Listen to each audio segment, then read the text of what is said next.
আজকে আমরা বানাবো ডিমের পুডিং। 3টা ডিম দিয়ে আজকে পুডিং বানাবো।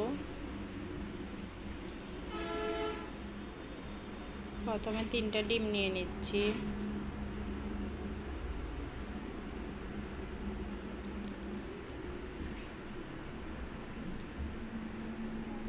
ওয়ান-4 কাপ চিনি। চিনি আপনারা আপনাদের স্বাদ অনুযায়ী কম বেশি করে দিতে পারেন।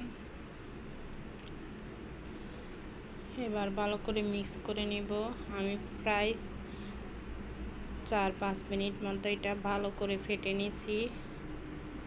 চিনি আর ডিম ভালো করে মিক্স করে নিয়েছি।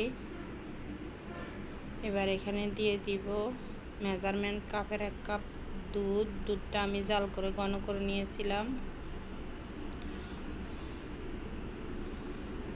এবার ভালো করে মিক্স করে নিচ্ছি। এবার আমরা ক্যারামেলের জন্য পুডিংয়ের জন্য ক্যারামেল রেডি করে নিচ্ছি। প্রথমে 2 টেবিল চামচ চিনি,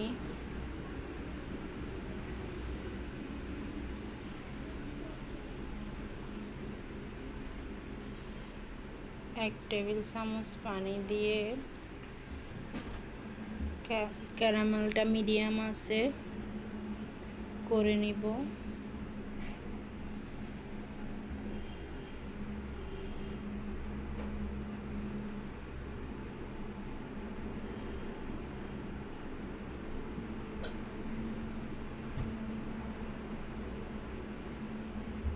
আমাদের ক্যারামেল রেডি।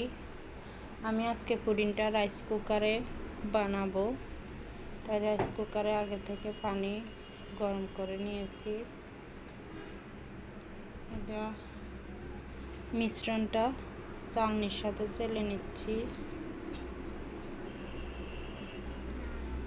পুডিংটা আমরা এখন রাইস কুকারে বসিয়ে দিব। ভিতরে আমি একটা স্ট্যান্ড বসিয়ে দিয়েছিলাম। 25 মিনিটের মতো পুডিংটা হতে আমার প্রায় 25 মিনিটের মতো সময় লাগবে। 25 মিনিট পর আমাদের পুডিং রেডি। দেখুন মাশাআল্লাহ কত সুন্দর হয়েছে। আমি আপনাদের কেটে দেখাচ্ছি।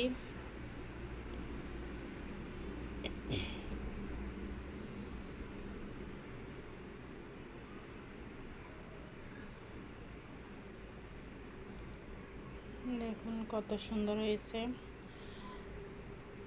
আমার চ্যানেল সাবস্ক্রাইব করবেন।